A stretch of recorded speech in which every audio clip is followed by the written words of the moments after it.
नमस्कार साथियों, आर के प्रजापत चैनल में आपका हार्दिक अभिनंदन। आज का जो हमारा विषय है कक्षा 12 भौतिक विज्ञान फिजिक्स एनसीईआरटी का सिलेबस है और राजस्थान माध्यमिक शिक्षा बोर्ड अजमेर द्वारा संचालित कक्षा 12 की जो भौतिक विज्ञान की पाठ्य पुस्तक है उसका अध्याय नंबर 1 है वैद्युत आवेश तथा क्षेत्र, जिसका अभ्यास फर्स्ट है और अभ्यास फर्स्ट का प्रश्न नंबर 1.1 है जिसको हम सरल करेंगे। भौतिक विज्ञान के अंदर जितने भी न्यूमेरिकल क्वेश्चन है उन समस्त न्यूमेरिकल क्वेश्चन को हम सोल्व करेंगे। न्यूमेरिकल क्वेश्चन आपके नीट एग्जाम, बोर्ड एग्जाम और कंपटीशन एग्जाम की दृष्टि से अति महत्वपूर्ण है, इसलिए अच्छे से इनको समझना है। आज का जो हमारा चैप्टर है अभ्यास फर्स्ट है जिसके अंदर विद्युत आवेश तथा क्षेत्र के बारे में थोड़ी बहुत हम चर्चा करते हैं। विद्युत आवेश किसे कहेंगे, आवेश क्या होता है, विद्युत क्षेत्र क्या है, विद्युत बल क्या है, स्थिर वैद्युतिकी क्या है, धारा वैद्युतिकी क्या है और घर्षण वैद्युतिकी क्या है, आवेश संरक्षण का नियम क्या है, इनके बारे में थोड़ी बहुत चर्चा करेंगे। तो आवेश किसे कहेंगे, तो आवेश की जो परिभाषा है कि आवेश किसी पदार्थ का मौलिक गुण होता है जो पदार्थ के अंदर विद्यमान होता है। यह तभी प्रदर्शित होता है जब पदार्थ दूसरे पदार्थ के साथ में इलेक्ट्रॉन विनिमय करता है। इलेक्ट्रॉन विनिमय का अभिप्राय इलेक्ट्रॉन का आदान प्रदान करता है। अगर एक पदार्थ इलेक्ट्रॉन देता है, जो इलेक्ट्रॉन त्यागता है उसके ऊपर आवेश जो आएगा वो धनावेश आएगा और जो पदार्थ इलेक्ट्रॉन ग्रहण करेगा उस पर ऋणावेश आएगा। तो आवेशों की जो प्रगति एक धनावेश होगा एक ऋणावेश होगा। और आवेश की जो प्रगति एक आवेश संरक्षण का नियम हमने पढ़ा है। किसी विद्युत निकाय के टोटल आवेश नियत रहते हैं, यानी आवेशों को न तो उत्पन्न किया जा सकता है न आवेशों को नष्ट किया जा सकता।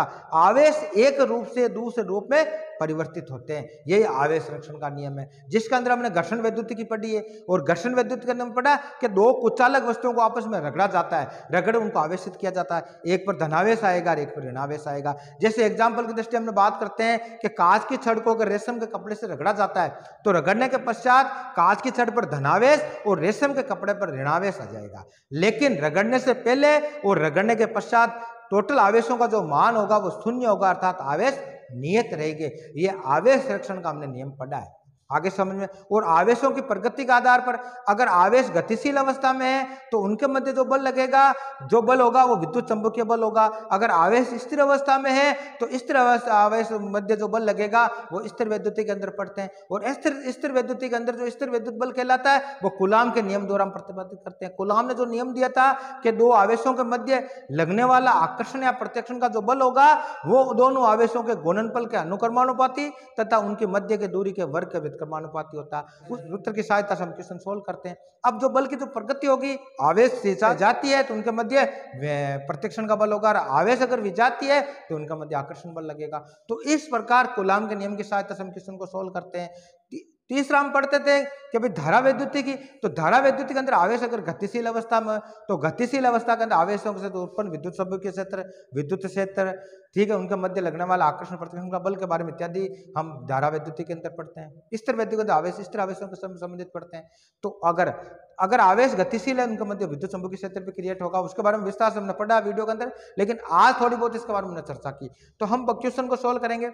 आज का जो हमारा क्वेश्चन है 1.1 है। क्वेश्चन को किस प्रकार सोल्व करते हैं उसके बारे में पहले क्वेश्चन को पढ़ते हैं और इस प्रकार के क्वेश्चन आपके बोर्ड एग्जाम कॉम्पिटिटिव एग्जाम की दृष्टि से महत्वपूर्ण है। प्रश्न नंबर है आपका 1.1 कि वायु में एक दूसरे से 30 सेंटीमीटर दूरी पर रखे दो छोटे आवेशित गोलों पर क्रमशः 2 × 10⁻⁷ कूलाम तथा 3 × 10⁻⁷ कूलाम आवेश है, उनके बीच कितना बल है। इंपॉर्टेंट क्वेश्चन है, अच्छा क्वेश्चन है। किस प्रकार सोल्व करते हैं, तो सबसे पहले हम बात करते हैं दो आवेशित गोलों की बात। एक गोला ये हो गया और दूसरा गोला हो गया आपके ये, आगे समझे। इस पर जो आवेश है वो हो गया Q1 और इस पर जो आवेश है हो गया वो हो गया आपके Q2। इनके मध्य जो दूरी है वो दूरी R कितनी दे रखी है भाई, 30 सेंटीमीटर, ये दे दिया हमने 30 सेंटीमीटर। आगे समझो आपके। तो प्रश्नानुसार दो आवेशित गोले, एक गोले के ऊपर जो Q1 आवेश है दूसरे Q2 है और उनके मध्य जो दूरी R है वो 30 सेंटीमीटर दे रखी है। Q1 का मान कितना दे रखा है, ये देख लो, कर्म से कितना दे रखा भाई, 2 × 10⁻⁷ कूलाम, यानी पहले अगर लिखेंगे 2 × 10⁻⁷ कूलाम और इसका कितना भाई कि 3 × 10⁻⁷ कूलाम। आगे समझे। अब इनके बीच बल कितना है, इस बल का हमें मान निकालना है। तो इनकी प्रगति पहले देख लो भाई। दोनों जो आवेशित गोले जिन पर जो आवेश है ये भी धनावेश है और ये भी आपके धनावेश है। आगे समझे। तो दो धनावेशों के मध्य जो बल लगेगा वो आपके, अगर आवेश समान प्रगति के सहजाती है तो उनके मध्य प्रतिकर्षण का बल लगेगा। जो बल होगा वो प्रतिकर्षण का बल होगा, प्रतिकर्षण। आगे समझा। और आकर्षण कब लगता है कि दोनों की प्रगति अगर विजातीय अलग अलग प्रकृति का होगा। तो एफ का मान हमें निकालना है, एफ निकालना बल कितना होगा। तो कूलाम के नियम अनुसार उस बल की हम गणना करेंगे। तो सबसे पहले हम क्वेश्चन को करेंगे सरल, ये लिख दिया हमने। आगे समझा आपके। तो हम लिखेंगे प्रश्नानुसार Q1 जो गोला उसकी वैल्यू कितनी दे रही है, Q1 की दे रही है भाई 2 गुणा 10 की घात -7 कूलाम। आगे समझे। तथा Q2 कितना दे रखा है कि 3 गुणा 10 की घात -7 कूलाम। और R जो दूरी है इनके बीच, R कितने दे रखे भाई कि R की जो वैल्यू हमें दे रही है 30 सेंटीमीटर। आगे आपको समझ। अब एक चीज और नोट करना, भौतिक विज्ञान के अंदर, फिजिक्स के अंदर जब भी हम न्यूमेरिकल क्वेश्चन सॉल्व करते हैं तो हमें जो पद्धति काम लेनी वो एमकेएस पद्धति लेनी काम। एमकेएस पद्धति आपने पढ़ी होगी कि एमकेएस पद्धति के अंदर जो द्रव्यमान होगा वो किलोग्राम में मापा जाएगा। अगर हम दूरी की बात करें, लंबाई की बात करें तो उसको मीटर में मापा जाएगा। और समय की बात करेंगे तो समय को सेकंड में मापा जाता है एमकेएस पद्धति के अंदर। तो सबसे पहले एमकेएस पद्धति के अकॉर्डिंग जो हमें वैल्यू दे रही है वो हमें उसमें अकॉर्डिंग लेनी है। तो इसके अंदर जैसे दूरी आर आ गई, दूरी आर आ गई है, किस में दे रखी है भाई कि दूरी जो आर है वो सेंटीमीटर में दे रखी है। तो हमें किस में कन्वर्ट करना है इसको कि एमकेएस पद्धति के अनुसार क्वेश्चन को सोल्व करना है तो इसको हमें मीटर में कन्वर्ट करना पड़ेगा। और सेंटीमीटर को मीटर में कन्वर्ट करने के लिए क्या करना पड़ेगा कि उस संख्या को 10 की घात -2 से गुणा करना पड़ेगा, तो वो आपके मीटर में कन्वर्ट हो जाएगा। तो किस प्रकार लिखेंगे, तो इसके बराबर हम लिख सकते हैं कि 30 गुणा 10 की घात -2, ये करते हैं ऑटोमेटिक किस में चेंज हो गया, मीटर में चेंज हो गया। कूलाम यूनिट है ये एमकेएस पद्धति के अनुसार, तो कूलाम हो गया, ये हो गया। अब इसके अकॉर्डिंग हम क्वेश्चन को सोल्व करेंगे। तो हम लिखेंगे दोनों आवेशों के, दोनों आवेशित गोलों के बीच लगने वाला बल, और लगने वाला बल जो F होगा वो किस प्रकार लिखेंगे, सूत्र की सहायता। सूत्र क्या होता है भाई, कूलाम के नियम अनुसार। तो हम लिखेंगे लगने वाला जो बल होगा किसके नियम अनुसार, कूलाम के नियम अनुसार, कूलाम के नियम के अनुसार जो सूत्र दिया उस सूत्र की सहायता से हम निकालेंगे। तो F बराबर जो सूत्र होगा वो आएगा 1/4 पाई एप्सिलॉन 0 गुणा Q1 Q2 बटावा R स्क्वायर। ये इसका सूत्र है, क्या भाई, सूत्र। इस सूत्र की सहायता से हम इस क्वेश्चन को सोल्व करेंगे। ये हो गया सूत्र। अब हम क्या करेंगे भाई, इसके अंदर ये क्या दे रखा है कि 1/4 पाई एप्सिलॉन 0 जो कक्षा 11 में पढ़ा है। एक इसके अंदर एप्सिलॉन 0 क्या, निर्वात की विद्युतशीलता है। और इसके स्थान पर एक कांस्टेंट के भी लिखा जा सकता है। और के क्या है, एक नियतांक है, क्या भाई, नियतांक। और इसकी जो वैल्यू है वो कितनी दे रखी है, 9 गुणा 10 की घात 9 न्यूटन मीटर स्क्वायर, और कूलाम माइनस की घात -2। आगे समझे। तो ये यूनिट भी एक चीज और नोट करना, फिजिक्स में जब भी आप क्वेश्चन सोल्व करो तो सबकी यूनिट आनी चाहिए।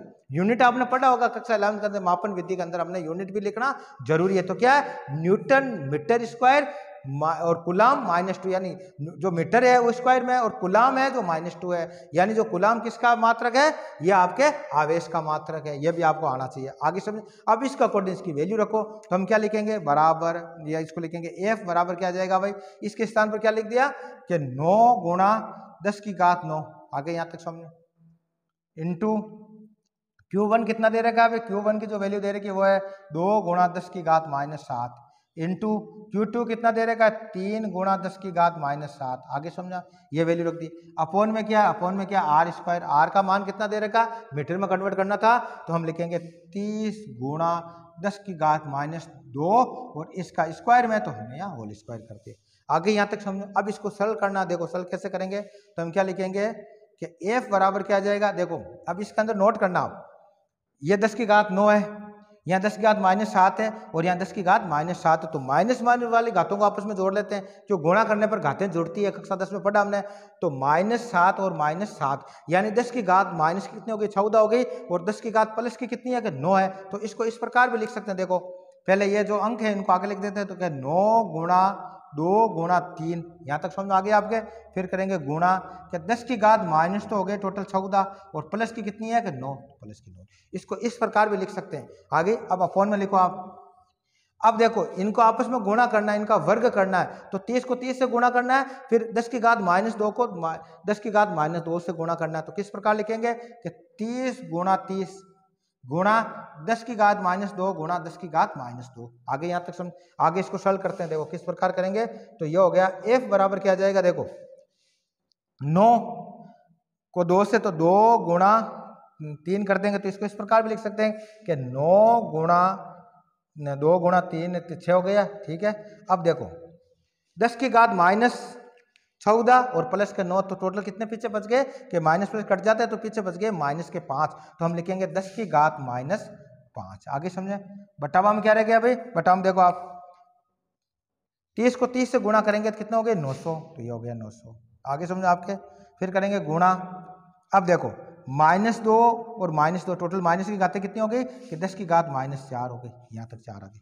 आगे यहाँ तक समझ, अब इसको आगे नोट करो आप, ये 9 है, आगे समझ। अब 9 को ये 900 है, तो इसमें भी अगर 10 की घात बनाएंगे तो किस प्रकार बना सकते हैं, कक्षा 10 के अंदर हमने पढ़ा है। तो इसके स्थान पर लिखेंगे कि 9 गुणा 6 गुणा 10 की घात -5 ऊपर है और पौन में क्या है कि 9 है, तो इसको इस प्रकार लिख सकते हैं 9 गुणा 10 की घात 2। आगे यहाँ तक समझ में, फिर करेंगे गुणा 10 की घात -4। यहाँ तक आगे समझे कि 900 को इस प्रकार भी लिख सकते हैं कि 9 गुणा 10 की घात 2 और ये क्या गुणा 10 की घात माइनस। अब देखो ये प्लस की ये माइनस की 10 की सेम है, तो इसको इस प्रकार भी लिख सकते हैं। देखो आप कि 9 गुणा 6 गुणा 10 की घात -5 बटावा 9 गुणा 10 की घात -4 प्लस 2। आगे समझे, तो पीछे क्या रह गया भाई, यहाँ देखो आप कि 10 की -4 है और यहाँ प्लस के 2 है, तो इसको इस प्रकार भी लिख सकते हैं। देखो यहाँ लिख देंगे कि f बराबर क्या आ गया कि 9 गुणा 6 गुणा 10 की घात -5 बटावा में क्या है 9 गुणा 10 की घात, अब देखो ये माइनस के 4 प्लस के 2 तो माइनस के 2 बच गए, ये हो गए। तो 9 गुणा 10 की घात -2। आगे यहाँ तक समझ। अब इस घात को अगर क्वेश्चन को सोल्व करना, देखो 9 से 9 कट गए 9। पीछे देखो अपॉन में क्या माइनस के 2 है, इसको ऊपर ले जाएंगे, संख्या को ऊपर ले जाएंगे, घाते हैं माइनस का तो प्लस हो जाएगा और प्लस का तो माइनस हो गया। कक्षा 10 के अंदर हमने पढ़ा है। तो देखो आप किससे लिखेंगे 6 गुणा 10 की घात -5 गुणा 10 की घात +2। ऊपर जाना प्लस हो जाता है, ऊपर वाली अगर यहाँ आएगी तो प्लस का तो माइनस हो जाएगा और माइनस है तो प्लस हो जाएगा। इस प्रकार हमने पढ़ा। अब देखो इसको सरल करते हैं, तो इसको इस प्रकार भी लिख सकते हैं कि 6 गुणा 10 की घात -5 प्लस 2। तो ये देखो माइनस के 5 प्लस के 2 पीछे कितने बच गए कि माइनस के 3 बच गए। तो बराबर क्या लिखेंगे इसके बराबर, तो 6 गुणा 10 की घात -3। आगे ये फाइनल वैल्यू आ गई। और बल किसमें निकाला, बल की यूनिट क्या होती है, न्यूटन होती है, ये न्यूटन आ गई। तो जो आंसर आएगा वो कितना आएगा भाई इसका, कि इनके मध्य जो बल लगेगा F वो होगा आपके, F बराबर लिखेंगे 6 गुणा 10 की घात -3 न्यूटन। अब बल की प्रकृति कैसी होगी, कि आवेश दोनों समान प्रकृति का है, तो जो लगने वाला जो बल होगा वो क्या होगा, प्रत्यक्षण बल लगेगा। तो इनके बीच जो बल होगा वो उसका मान तो होगा F बराबर 6 गुणा 10 की घात -3 न्यूटन और प्रकृतियों के प्रत्यक्षण बल। तो इस प्रकार आज के वीडियो के अंदर हमने अभ्यास फर्स्ट का प्रश्न नंबर 1.1 को सोल्व किया, जिसकी जो वैल्यू आई वो आई आपके लगने वाला जो इन दो आवेशित गोलों के मध्य जो बल लगेगा वो F बराबर 6 गुणा 10 की घात -3 न्यूटन प्रत्यक्षण बल होगा। तो इस प्रकार हमें क्वेश्चन को सोल्व करना है। कल के वीडियो के अंदर जो अगला इसका क्वेश्चन होगा वो क्वेश्चन सोल्व करेंगे। तो इस प्रकार जितने भी भौतिक विज्ञान के क्वेश्चन है उन समस्त क्वेश्चन को हम सोल्व करेंगे। धन्यवाद।